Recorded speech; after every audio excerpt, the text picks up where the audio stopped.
As we go into the new year, we wanted to make an announcement as a group of Vermonters, legislators, and people who work with some of our most vulnerable citizens, as well as the Lieutenant Governor, some good news as we go into the holiday season.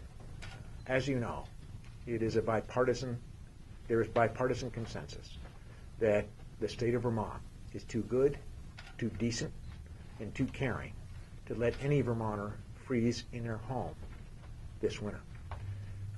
Congress and our extraordinary congressional delegation in Washington, Senator Leahy, Senator Sanders, and Congressman Welch, did a great job in improving the funding outlook for Vermont for the LIHEAP program, the money, the federal dollars that get oil to our seniors, to the disabled, and to those who can't afford to keep their homes warm. The good news is they did better than what we thought they were going to do, and the bad news is they got us a lot less than we need to keep Vermonters warm.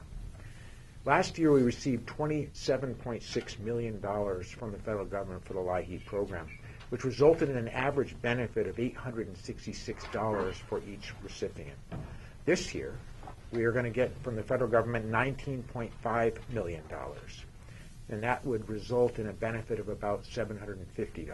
That's not enough to keep Vermonters who need us warm. At almost $4 a gallon, $3.90 a gallon last we checked, we want to ensure that our seniors, that our disabled Vermonters, that are most vulnerable, stay warm this winter.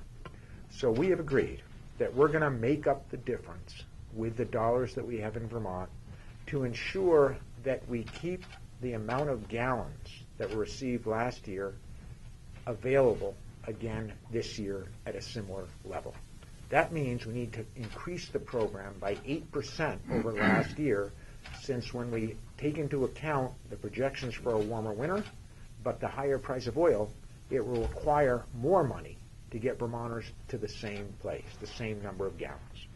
So this is how the math works. We're allocating $6.1 million of state funds to add to the $19.5 million that was granted by Congress, which will result in an average benefit of $935.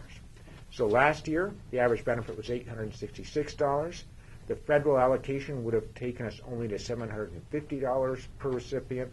This will take us to an average benefit of $935, which will allow Vermonters to buy the same amount of oil that they bought last year, this year, given the current price.